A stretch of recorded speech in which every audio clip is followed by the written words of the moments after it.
seaman, mga minamahal. Way back 1995, nakilala ko ang mahal na Panginoon, mga minamahal, sa dako po ng Cagayan de Oro, mga minamahal. Na bali na tinanggap ko ang mahal na Panginoon. Year 1995, crusade po yun, mga minamahal. Yung buhay ko po noon, mga minamahal, wala pa ako sa mahal na Panginoon. Sumakay po ako ng barko, mga minamahal, year 1993. Bali, ang edad ko pa po noon, kung hindi ko magkamali, 20 years old, mga minamahal. Umalis pa ako sa Pilipinas. Nung pag-alis ko sa Pilipinas, mga minamahal, hindi pa ako babaero, mga minamahal. Subalit, nung pagdating ko sa barko, mga minamahal, na-influensya po ako dahil ang mga tao po roon, puro babaero, mga minamahal. Wala pong peace of mind ako, mga minamahal. Gusto ko na magbago. Subalit wala po akong lakas, mga minamahal. Labanan, mga minamahal. Isang araw, nag-pray po ako sa mahal na Panginoon na sabi ko sa mahal na Panginoon, Lord, gabayan mo ako, sana makakita po ako ng totoong fellowship na babaguhin yung kumpleto kong pagkatao. At tunay po ang mahal na Panginoon, mga minamahal. Mabait po siya sa aking buhay, mga minamahal. Right. Ginamit po yung aking beloved father, mga minamahal. Siya po ang nag-share sa akin. Sabi niya, tumanggap ka sa mahal na Panginoon sa Jesus Miracle Crusade. Nung tumanggap po ako dito, mga minamahal, dito ko mo naranasan ang pagbabago ng aking buhay. Dati po yung pagkababairo ko, mga minamahal, mahirapan ko pong alisin yun, mga minamahal. Pero nagpasalamat po ako sa mahal na Panginoon dahil natagpuan ko po ang totoo ng banal gawain ng mahal na Panginoon. Hallelujah! Praise the Lord! Alam niyo, mga minamahal, nung magkilala ko ang mahal na Panginoon, ang una nawala o nabisyo, mga minamahal, yung pabababae. Pangalawa, yung pagsusugal. Tsaka yung paglalasing ko po, mga minamahal. Salamat po sa mahal na Panginoon dahil nakalaya po ako, mga minamahal. Kung tao lang, wala ka pong kapangyarihan na labanan po ang tentasyon, mga minamahal. Subalit, kapag mayroong ang Espiritu ng Diyos, mga minamahal, hallelujah! Dahil malakas po ang mahal na Panginoon, hallelujah, praise the Lord. Mula pong naglingkod po ako sa mahal na Panginoon, mga minamahal, nagpatuloy pa ako year 1997. Bumalik po ako sa barko, mga minamahal.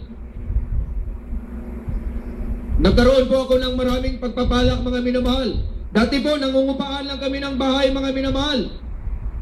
Subalit, nung makilala ko ang mahal na Panginoon, nagpatuloy po ako magtapat dito, mga minamahal. Tumalima sa mga pangangaral ng mahal na pastor. Pinagpala po niya ako, mga minamahal. Hallelujah, praise the Lord. Dati, wala po kaming bahay. Ngayon, binigyan po kami ng bahay ng mahal na Panginoon, mga minamahal. Salamat po sa mahal na Panginoon. At hindi lang po yan, mga minamahal, nung patuloy ko po magtapat sa mahal na Panginoon. Year 2006, mga minamahal, na-promote po ako bilang kapitan ng barko, mga minamahal. Hallelujah, praise the Lord. Sa paglilingkod ko sa mahal na Panginoon, mga minamahal, ang pagbibigay po ay totoo, mga minamahal. Hindi po ako nakaranas ng ultimo sa barko, mga minamahal. Pag-apprentice ko, na-promote po ako ng third mate, mga minamahal, hanggang sa naging kapitan ako sa barko, mga minamahal, at the age of 33, mga minamahal. Dahil ako, 40 years old na po ako ngayon, mga minamahal. Noong mga time na yon, I was technically immature, mga minamahal, para i-promote ako sa isang pwesto, mga minamahal. Dahil ang edad ko noon ay 33 years old pa lang po, mga minamahal. Subalit yung company namin, dahil malaking company po yun, mga minamahal, isang Norwegian company, dahil yung barko ko po, mga minamahal, car ship po siya. Bali yung kontrata po namin, tag 4 months lang po kami, mga minamahal. Ang standard po ng promosyon doon, mga minamahal, mag-edad ka muna ng 40 years old. Subalit sa mahal na Panginoon, mga minamahal, kapag magtapat ka, mga minamahal, totoo po yung banal na salita niya, mga minamahal. Hindi ka ilagay sa buntot, mga minamahal, bakos ilalagay ka po niya sa ulo, mga minamahal. Purihin ang mahal na Panginoon. Mayroon po akong isang kasamahan sa barko, mga minamahal, na nung chiefmate pa po ako noon. Bali, pumasok po ako sa isang company, mga minamahal. Nainggit po siya sa akin dahil mayroon na po akong captain license nung time na yun, mga minamahal. Yung mga tinuturo niya, mga minamahal, dahil wala po siya sa mahal na Panginoon. Bali, gusto niya po akong siraan, mga minamahal. Hindi niya tinunover ng maayos, bumaba siya sa barko, mga minamahal. Bali, mag-turnover lang po siya sa akin, yung pabilisan lang, mga minamahal. Subalit, dahil anak tayo ng mahal na Panginoon, mga minamahal, na nalalangin na lang po ako sa mahal na Panginoon. Sabi ko, Lord, hindi ko man kaya itong trabaho na to, tulungan mo ako na makatch up ko po yung trabaho. Alam niyo, mga minamahal, ang mahal na Panginoon ay mabait, mga minamahal. Hallelujah, praise the Lord. Siya po ang source ng wisdom, mga minamahal. Kahit nahirapan po ako, mga minamahal, pero sa pag-pray ko sa mahal na Panginoon, umiiyak po ako sa mahal na Panginoon, mga minamahal. Alam niyo, binigyan po ako ng wisdom. Nakuha ko po yung trabaho, mga minamahal. Subalit yung tao na yun, mga minamahal, dumating ang time, mga minamahal, naging kapitan niya ako, mga minamahal, at saka naging chiefmate ko siya. Sabi ko sa kanya, dahil alam ko na iinggit siya sa akin, mga minamahal, sabi ko, wag mo na lang akong galangin, wag ka nang tumawag sa akin na sir, dahil unang-una, mataas po yung edad niya, mga minamahal. Sabi ko, kahit tawagin mo na lang ako sa pangalan ko, enough na po sa akin yun. Hindi po sa akin ang chiefmate, sir, sabi niya sa akin, naririnig kita na nagba-Bible study ka dito. Sabi niya sa akin, gusto kong sumali dahil sa tuwing Sunday, mga minamahal, nagba-Bible study po kami roon sa barko na yun, mga minamahal. Sabi niya, sir, gusto kong mag-attend ng Bible study dahil yung beloved wife daw niya mayroong cancer, mga minamahal. Stage 2 or 3 yata, mga minamahal, breast cancer. Sabi ko, mag-attend ka ngayong Sunday, mag-Bible study tayo. Alam niyo, mga minamahal, sabi ko, manampalataya ka sa mahal na Panginoon. Dahil sa church namin, mayroong propita doon na nananalangin, mga minamahal. Sabi ko sa kanyang prayer, ipag-pray natin yung beloved wife mo na pagpa-check up ng doktor, maging wala pong makita, maging clear po ang medical niya. Alam niyo, mga minamahal, nung pinag-pray ko po, mga minamahal, sa unang panalangin ng ating mahal na pastor, sabi ko, manampalataya ka. Pagdating niya sa doktor, mga minamahal, pagpa-check up niya, clear po yung sakit niya, mga minamahal. Nawala po yung cancer na stage 3 yata yun, mga minamahal. Nagpasalamat po siya sa akin. Sabi ko, hindi ka dapat magpasalamat sa akin. Dahil ako ay, isa lang po akong ginamit ng mahal na Panginoon. Sa mahal na Panginoon ka magpasalamat. Hallelujah, praise the Lord. Sabi ko, yung prayer ko hindi makarating sa langit. Yung prayer ko dyan lang sa kisame. Yung prayer ng man of God, yung mahal na pastor, yun po ang makarating sa langit, mga minamahal. Hallelujah, praise the Lord. Mayroon po akong kaibigan na pastor, Trinitarian po siya, sabi niya sa akin, Brad, alam niyo po, yung pastor niyo, bilib na bilib ako sa pastor niyo dahil yung ginawa niya sa Talipaw, Holosulo, wala pong nakagawa noon. Ang ating mahal na pastor lang, mga minamahal. Hallelujah, praise the Lord. Hallelujah. Purihin ang mahal na Panginoon. Marami po akong mga himala, mga minamahal.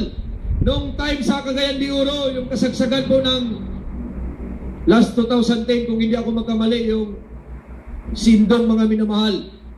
Dahil ako po sa kabagan ng mahal na Panginoon, year 2003, mga minamahal, ginamit po niya ako bilang isang Pioneer Choir, mga minamahal. Di mo ko karapat-dapat sa mahal na Panginoon. Naranasan ko po, mga minamahal, nag-overnight prayer po kami doon dahil doon sa Cagayan de Oro, mga minamahal. Hindi pala namin alam yung Sindong, yung malaking baha, mga minamahal, nasa gilid na po namin. Right side, sa left side namin, marami na pong patay. Pero yung nakapagtataka doon, mga minamahal, dahil doon sa banal na gawain, kapag umulan lang ng mga half hour, mga minamahal, bumabaha na po doon. Yung time na yun, mga minamahal, kung bumaha yun, patay kami sa loob ng gawain, mga minamahal. Pero subalit buhay ang ating mahal na Panginoon, mga minamahal. Amen. Hallelujah, praise the Lord. Alam niyo po, mga minamahal, ang malaking tubig, lumihis po yun, mga minamahal. Hindi po natamaan ang banal na gawain, mga minamahal. Bakit po? Dahil ang Diyos natin ay buhay. Hallelujah, praise the Lord. Buhay po ang mahal na Panginoon, mga minamahal. Kailan pa? Hindi po siya nagbabago, mga minamahal. Siya buhay, buhay, buhay, buhay. Amen. Hallelujah, praise the Lord. Mayroon pa isang kapatiran doon, mga minamahal, na na-corner na po siya. Bali, 4 po yung anak niya, mga minamahal. Yung bahay nila ay malapit po sa ilog, malapit po sa dagat mga minamahal. Bali ang tubig doon, brackish water po mga minamahal, yung pinaghalo-halo po yung maalat at saka yung tabang mga minamahal. Alam niyo po mga minamahal, dahil yung mga kapitbahay nila ay yung tubig hanggang liig na po mga minamahal, pataas ng pataas. Tinawagan sila ng kapitbahay nila, "Hoy, umalis na kayo dahil mamamatay kayo dyan." Kung aalis po yung kapatiran natin mga minamahal, yung mga anak nila po, mga maliliit pa lang. So, alanganin na po kung umalis po sila. Bali, yung ginawa ng beloved brother mga minamahal, nilihats na lang po niya. Sabi niya, "Mahal na Panginoon, kung aalis pa kami, alanganin na po." Nilihats po niya yung tubig mga minamahal dahil hanggang dito pa yung tubig mga minamahal.